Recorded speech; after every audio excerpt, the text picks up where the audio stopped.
مجھے نماز پڑھتے ہوئے بہت زیادہ خیالات آتے ہیں، کیا نماز میں خیالات آنے سے نماز ٹوٹ جاتی ہے؟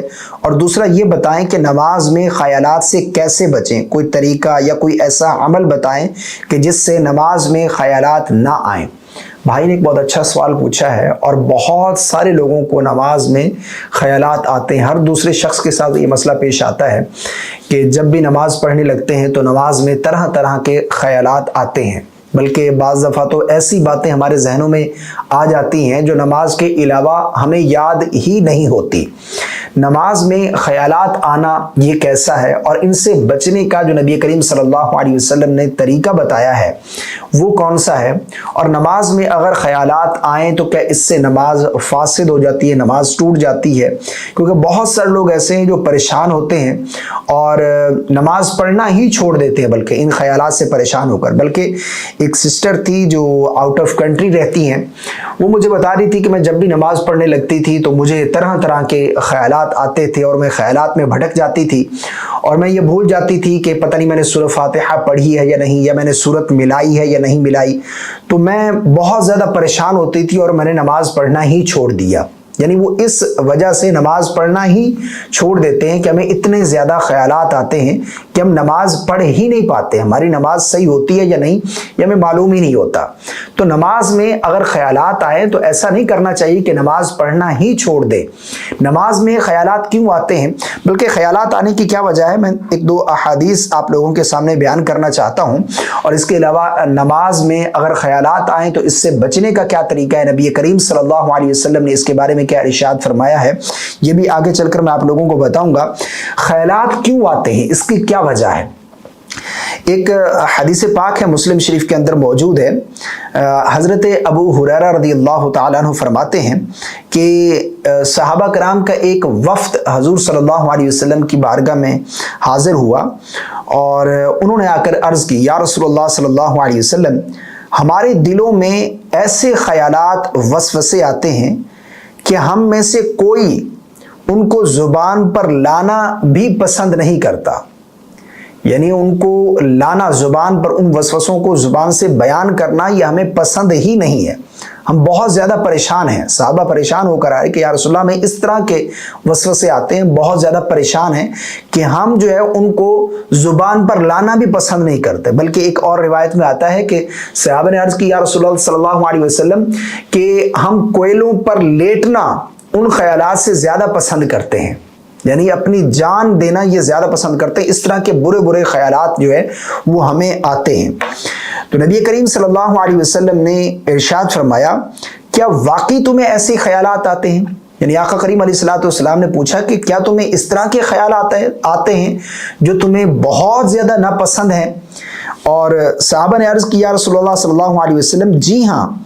تو آپ صلی اللہ علیہ وسلم نے ارشاد فرمایا، یہی تو ایمان ہے، یعنی یہ ایمان کی علامت ہے کہ آپ کو اس طرح کے وسوسے خیالات آ رہے ہیں کہ جو آپ کو بہت زیادہ ناپسند ہیں، اور آپ ان کو ریجیکٹ کر رہے ہیں۔ یہ شیطان کی طرف سے جو وسوسے آتے ہیں، آپ ان کو ناپسند کرتے ہیں اور آپ ان کو ریجیکٹ کر دیتے ہیں، یہی تو ایمان کی علامت ہے۔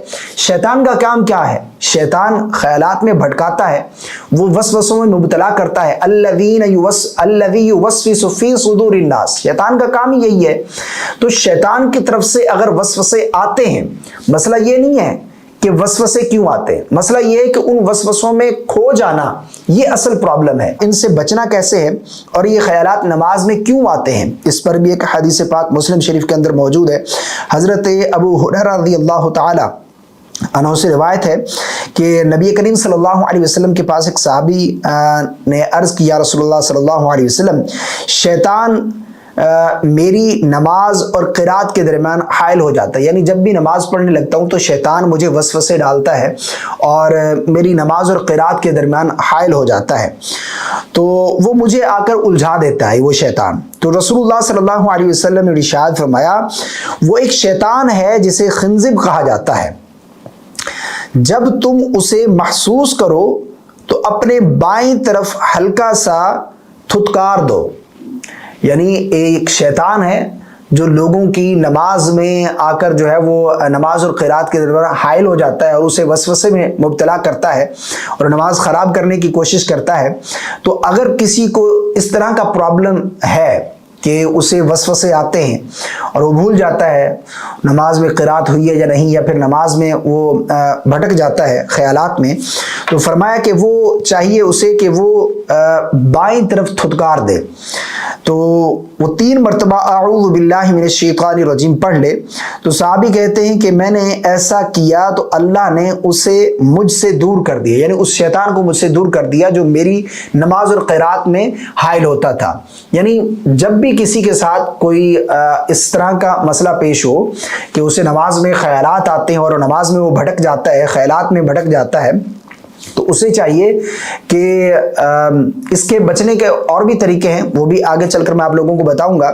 ایک طریقہ تو یہ ہے کہ جب آپ نماز شروع کریں تو اس سے پہلے جو ہے وہ بائیں جانب 3 مرتبہ اعوذ باللہ من الشیطان الرجیم پڑھ کر اس طرح سے تھتکار دیں، تو اس سے بھی انشاءاللہ عز و جل جو شیطان نماز اور قرات کے درمیان حائل ہوتا ہے وہ آپ سے دور ہو جائے گا۔ دوسرا طریقہ علماء نے یہ بھی بیان کیا ہے کہ نماز جو بھی آپ پڑھتے ہیں نا، اس کو آپ اس کے معنی کے ساتھ، یعنی اس کا ترجمہ کیا ہے یہ ہمیں یاد ہونا چاہیے۔ مثال کے طور پر سورہ فاتحہ کی تلاوت کر رہے ہیں، الحمدللہ رب العالمین، اس کا ترجمہ کیا ہے یہ ہمیں یاد ہونا چاہیے۔ رکوع اور سجود کی تسبیحات کا ترجمہ ہمیں یاد ہونا چاہیے۔ قرات جو سورت ملا رہے ہیں اس سورت کا بھی ہمیں ترجمہ یاد ہونا چاہیے۔ جب ہمیں نماز مکمل ترجمے کے ساتھ یاد ہوگی نا، تو جب بھی نماز میں خیالات آنے لگے تو ہمارا ذہن اس طرف چلا جائے، تو ہم یہ مائنڈ میں لائے کہ اچھا یہ چیز ہم نے کہی ہے تو اس کا معنی یہ بن رہا ہے، اس کا ترجمہ یہ بن رہا ہے، یعنی نماز کو اس کے معنی اس کے ترجمے کے ساتھ یاد کر لینا،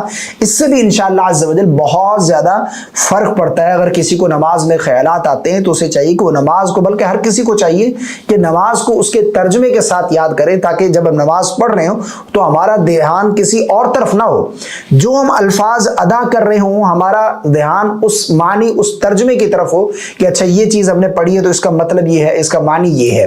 تو سورہ فاتحہ اور مکمل درود شریف اور اسی طرح تشہد، دعا، ان تمام چیزوں کو، مکمل نماز کو ہمیں ترجمے کے ساتھ جو ہے وہ یاد کرنا چاہیے اگر کسی کے ساتھ یہ معاملہ پیش آتا ہے۔ ایک تو وہ عمل کرے جو نبی کریم صلی اللہ علیہ وسلم نے بتلایا ہے کہ وہ بائیں جانب 3 مرتبہ تھتکار دے، اور اسی طرح اعوذ باللہ من الشیطان الرجیم پڑھے، اس سے بھی انشاءاللہ عز و جل بہت زیادہ فرق ہوگا۔ اور نماز کو اس کے معنی اور ترجمے کے ساتھ اور ٹھہر ٹھہر کر، جلد بازی بھی نہیں کرنی چاہیے، ایسے الحمدللہ رب العالمین اتنی سپیڈ کے ساتھ پڑھیں کہ خود کو ہی معلوم نہ ہو، بس پھر وہ زبان سے ربان کی رٹی رٹائی جو آیتیں ہیں وہ ادا ہو رہی ہوں اور مائنڈ جو ہے وہ ادھر ادھر بھٹک رہا ہو کہ وسوسوں میں، خیالات میں مبتلا ہو، تو ایسا نہیں کرنا چاہیے۔ اور تیسری بات یہ ہے کہ آپ اپنی طہارت کا خیال رکھیں۔